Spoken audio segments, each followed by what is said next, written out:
di layar TV. Setahu saya, Sheryl Tan ini dulu juga seorang presenter di salah satu stasiun TV. Ini sekalian juga nih buat Bapak Menteri siapa itu yang ngurusin Batam sampai sekarang belum kelas, Pak Bahlil, siapa sih namanya? Gue lupa namanya siapa. Ya, pokoknya buat dia yang sok-sokan ngeledekin statementnya Bung Karno. Kalau Bung Karno bikin statement, berikan aku 10 pemuda akan kuguncang dunia. Pak Bahlil bilang, baru 1 pemuda aja kalian udah pada ribut. Tunggu dulu Pak. Ini yang saya maksud, anak muda itu belum tentu bisa menjamin kematangan orang itu dibutuhkan Pak untuk menduduki satu jabatan penting dalam mengurus negara.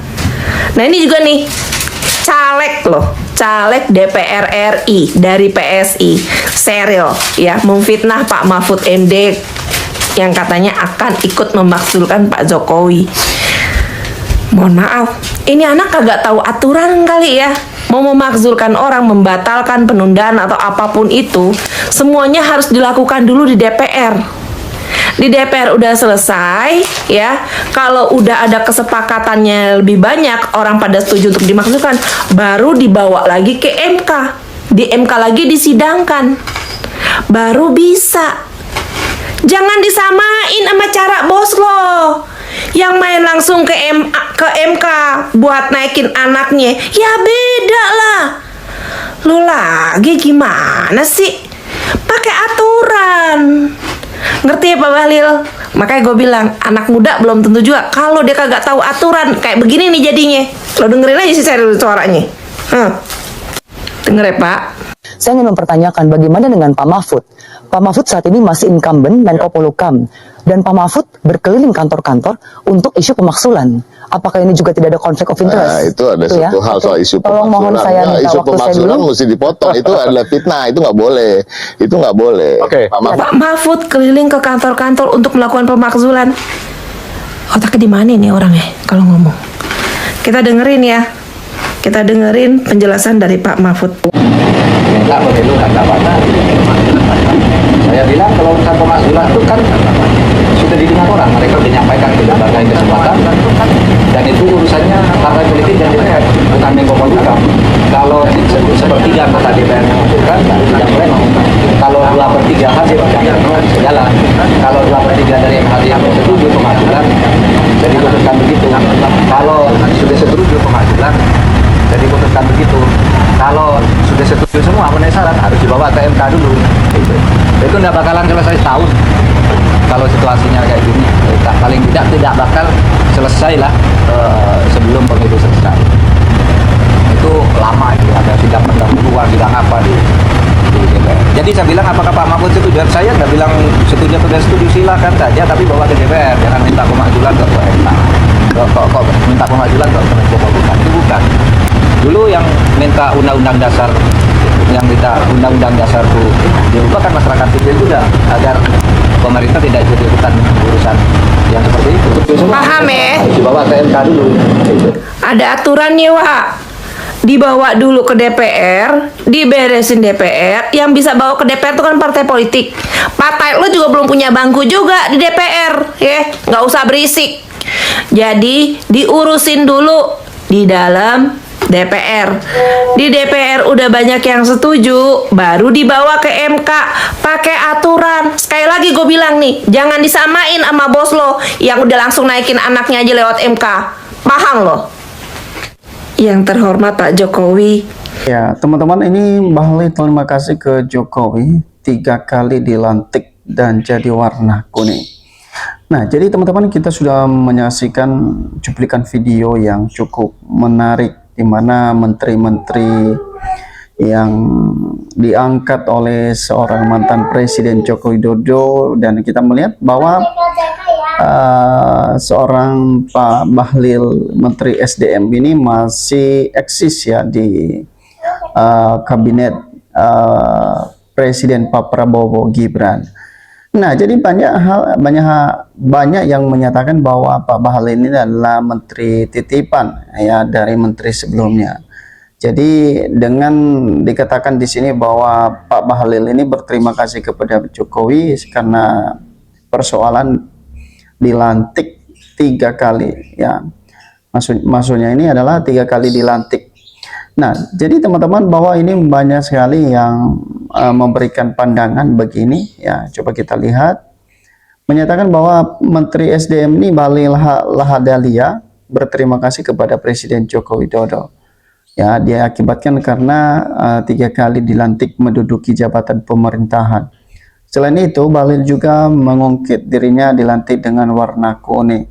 Ya, dan simbol ini teman-teman kita sudah tahu bahwa ini sebagai ketua umum Golkar ya, jadi tentu ini salah satu kebanggaan. Nah, hal tersebut diungkap Bahlil ya dalam acara HUT pertambangan di energi di Hotel Kempinski ya, Jakarta Pusat. Bahlil awalnya menyebut Kementerian SDM ini selama ini sudah melakukan program yang diarahkan Jokowi maksud saya ya. Bahkan Bapak Presiden kami laporkan bahwa hari ini adalah puncak dari HUT di mana penganugerahan Subroto ini ke-7 Pak. Dan saya pikir semua sudah melakukan yang kami programkan ke depan, apa yang jadi arahan Bapak Presiden terkait dengan transisi energi. Ya, jadi menjadi pertanyaan adalah apakah presidennya saat ini apakah Pak Jokowi atau Pak Prabowo? Ya, hal ini yang menjadi pertanyaan, dan ini seorang Mbak Vera ini ya Auki Vera ini membongkar ya bobrok ya, ternyata ada bobrok selama pemerintahan ya pejabat-pejabat publik tersebut. Dikatakan di sini ya, coba kita melihat satu persatu komentar para netizen menyatakan PSI terlihat para kadernya hanya mencari kedudukan jabatan. Ya, kemudian bahwa tapi tidak memikirkan rakyat. Terpenting gue pejabat, gue dihormati. Itu tujuan Polri, tiket dan tujuan. Kalau statement Auki Vera ya pasti aku setuju banget ya. Dan pikiran Mulyono Bali ya teman-temannya nggak sampai. Ya, nggak sampai Mbak. Masih harus banyak belajar, tertutup kerakusan mereka. Ya, jadi ternyata bahwa Mbak Vera ini berani ya membongkar aib ya dari para pejabat atau para pendukung-pendukung dari Mulyono tersebut teman-teman, bahwa mereka hanya memikirkan ya yang penting mereka berkuasa, mereka punya jabatan, dan mereka hanya memikirkan diri mereka sendiri tanpa melihat bagaimana nasib rakyat sendiri. Bahkan dilanjutkan oleh komentar netizen, PSI ini partai baru yang nongol, tapi kadernya sudah merasa paling paham dalam berpolitik. PSI ini bakal tenggelam karena kadernya sok pintar. Ya, jadi kemudian apalagi PSI ini adalah tidak lolos di Senayan teman-teman, udah berapa kali periode ya selalu tidak lolos ya untuk melewati atau untuk mendapatkan kursi di parlemen. Ya, jadi ngurus anak saja diserahin pada pembantu. Bapak cuman main taminya baca komik doang. Pidato para wapres bersama wapresnya itu. Bahasa Indonesia saja cemas ya. Cemas 2045. Wapres ya olanga pelongok, ditanya anak sekolah kelas 11 malah balik nanya pula, itu nggak nyambung begitu ya. Ya, jadi sebenarnya ini adalah akibat dari hausnya kekuasaan teman-teman, dan akhirnya dinilai oleh netizen ya sepertinya pelangap pelongo. Ya, kemudian bahwa PDIP sangat beruntung pernah mencalonkan Pak Mahfud ya sebagai cawapres, walaupun belum ada keberuntungan. Pak Mahfud itu orang baik, bro. Harus jabatan segala macam dilakukan, asal mendapatkan jabatan rasa malunya sudah hilang ya. Oke, kemudian bahwa politik di era Jokowi paling keji, merusak hukum yang harus Gibran tidak layak menjadi pemimpin ya, bahkan bolehkan Indonesia menjadi maju jika menterinya kerja tapi pakai otak. Ya, jadi teman-teman ini itulah yang beberapa poin yang disampaikan oleh para netizen. Nah, jadi kita beralih ke pernyataan seorang pengacara, Denny Indayana ya, di mana dia melakukan salah satu sayembara yang bisa menunjukkan ijazah Mas Wapres Gibran Raka Buming Raka akan dibayar 100 juta rupiah. Hal ini teman-teman ya banyak menuai komentar netizen terhadap sayembara yang diadakan oleh seorang pengacara yaitu Indayana tersebut, yang menyatakan bahwa siapa yang mampu ya menunjukkan ijazah, kurang lebih begitu kata-katanya, menunjukkan ijazah dari Wakil Presiden Gibran Raka Buming Raka, ijazah yang dianggap sebagai penyetaraan, ya ijazah SMA yang dianggap sebagai penyetaraan dalam pemilu 2024 yang lalu, maka akan mendapatkan uang sebesar 100 juta rupiah.